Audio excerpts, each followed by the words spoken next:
We have arrived at the little town of San Giovanni Rotondo in the mountains of Italy.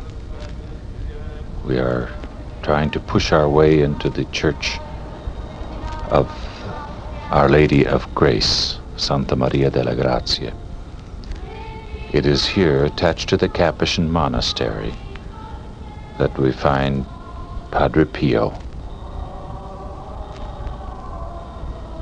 the priest who bears the wounds of our Lord.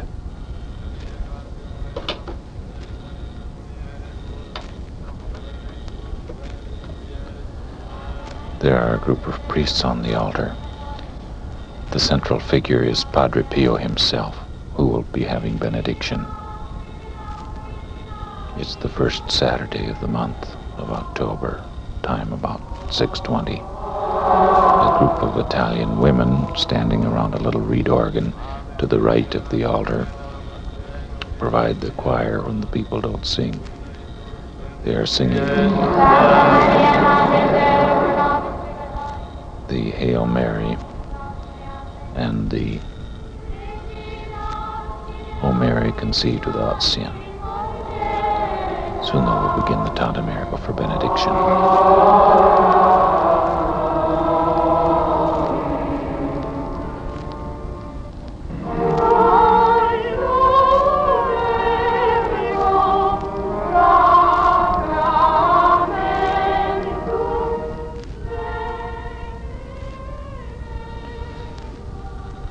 It is very unlikely that Padre Pio will ever live a secluded life. His fame as a stigmatist, whose body bears the wounds of our Lord, is worldwide. Pilgrims clamor to see him. Penitents flock to him for confession. About the Capuchin monastery of San Giovanni Rotondo, located in the beautiful Italian mountain country, there is a constant swirl of activity due to this humble priest. The Franciscan concern for souls is dominant in Padre Pio's many activities: his long hours in the confessional, direction of various tertiary and prayer groups, and the promotion of a huge modern hospital built on the grounds of San Giovanni. Completed in 1956, the hospital is known as the House for the Relief of the Suffering.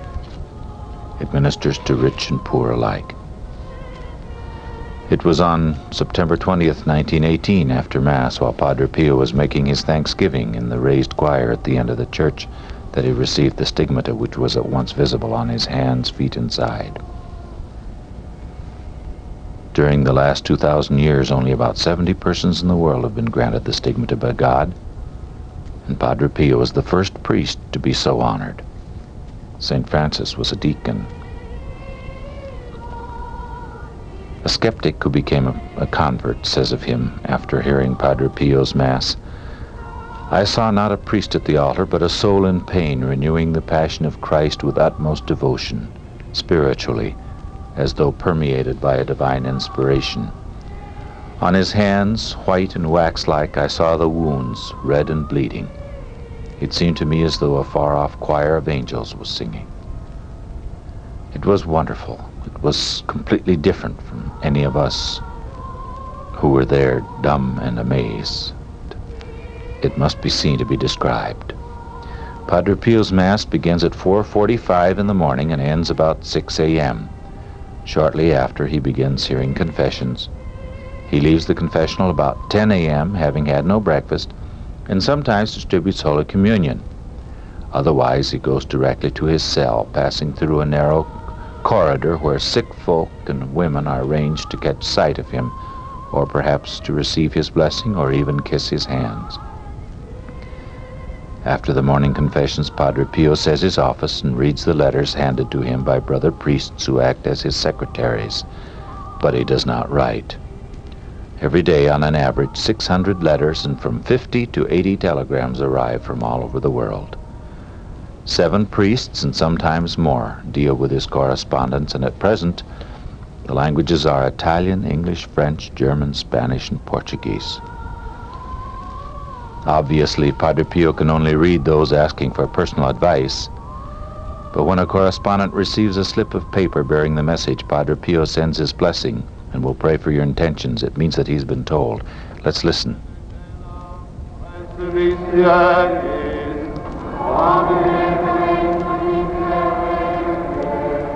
now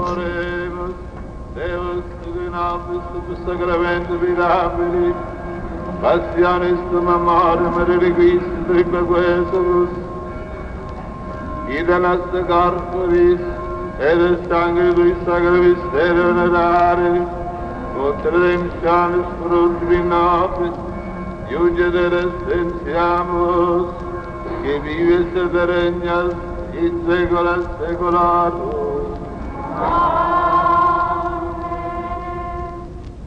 Now the blessing with the Blessed Sacrament.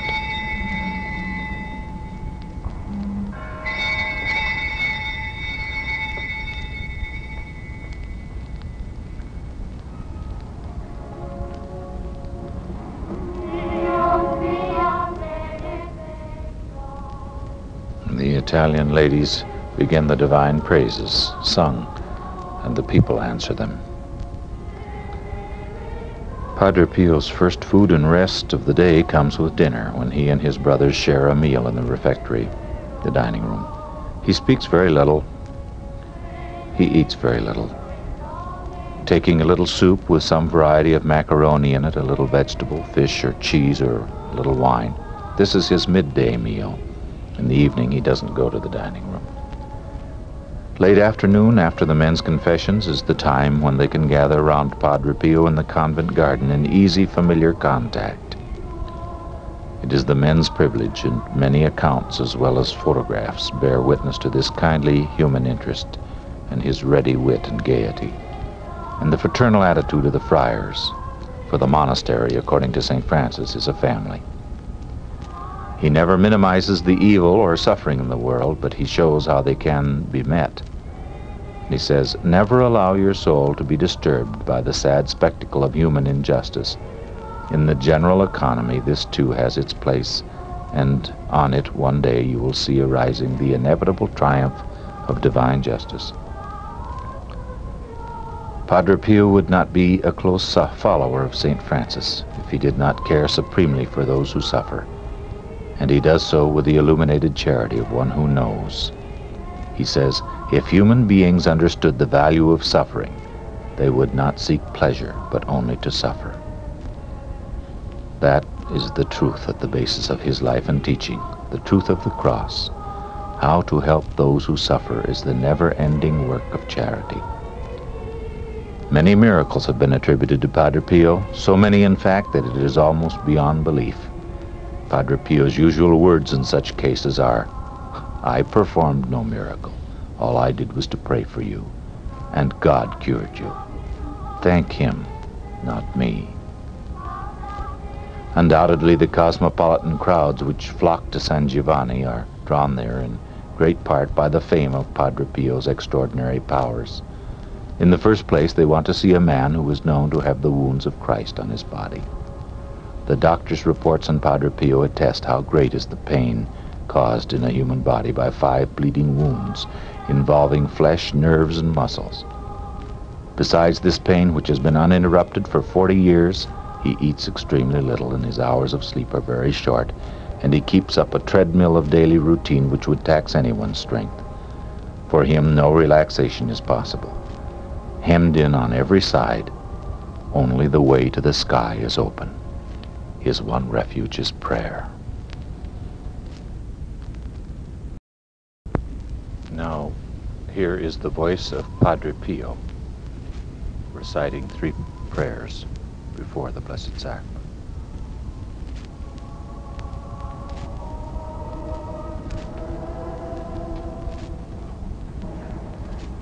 Vise dal Santissimo Sacramento.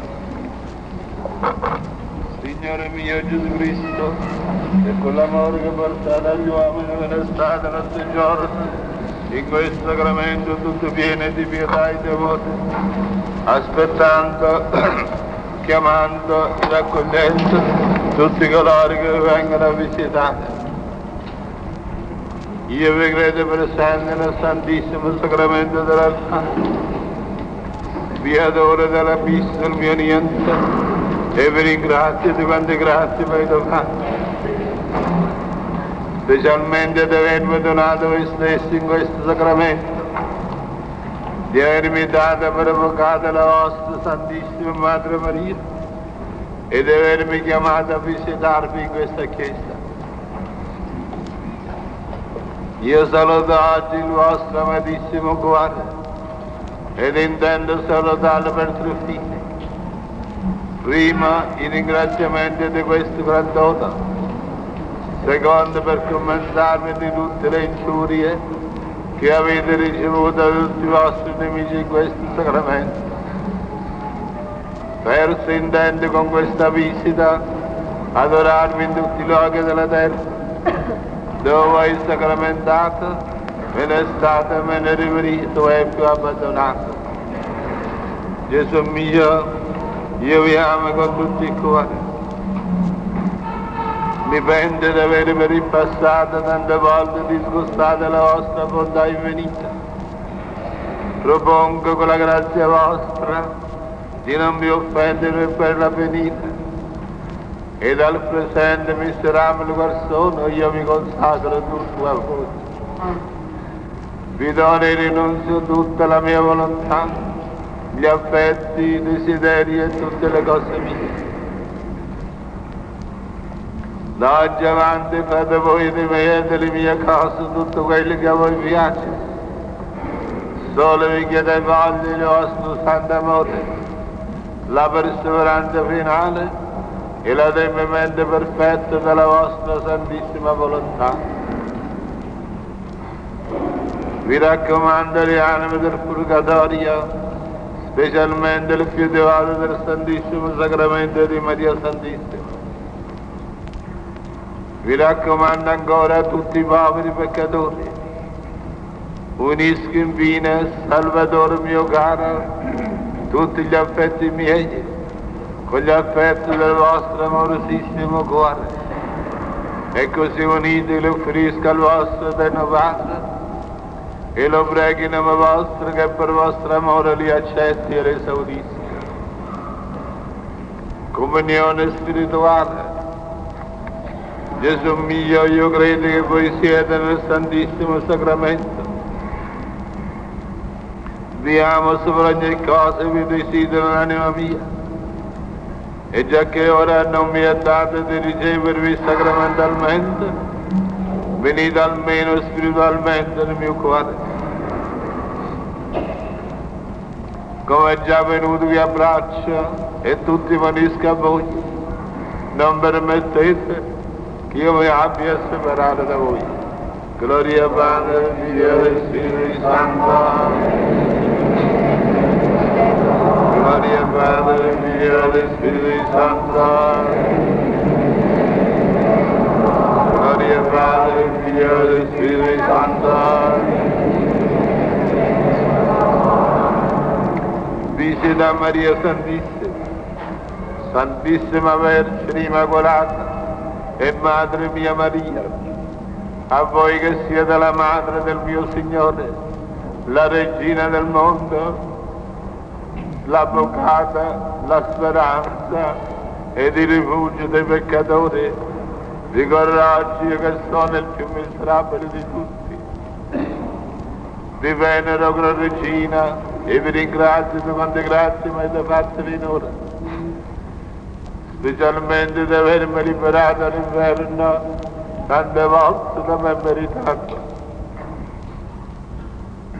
Io vi amo, Signore amabilissima, e per l'amore che vi porto vi prometto di volervi sempre servire e di fare quanto posso a ciò che siate amati e servite ancora dagli altri. Io ripongo in voi dopo Dio tutte le mie speranze, tutta la mia salute. Accettatemi per vostro servo ed accoglietemi sotto il vostro manto, voi Madre di misericordia. E voi che siete così potenti presso Dio, liberatemi da tutte le tentazioni, oppure tenetemi forza di vincere sino alla morte. A voi dimando il vero amore a Gesù Cristo, dove spero di fare una buona morte. Madre mia, per l'amore che forzate a Dio, vi prego di aiutarmi sempre, ma più nell'ultimo punto della mia vita.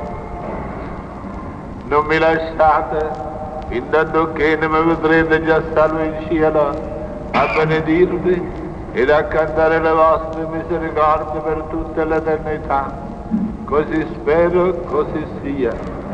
Salve Regina Madre misericordie, sede spesso nostra parte, reclamamo sempre su lieve, per stramo strumento studente, raccogliere l'uomo padre, e ricorda con le nostre, la sua misericordie sola, sulla nostra offerta, di Gesù benedetto, prende di nome sposte, fine ostente, o cremenzo mia, o dulce Virgo Maria.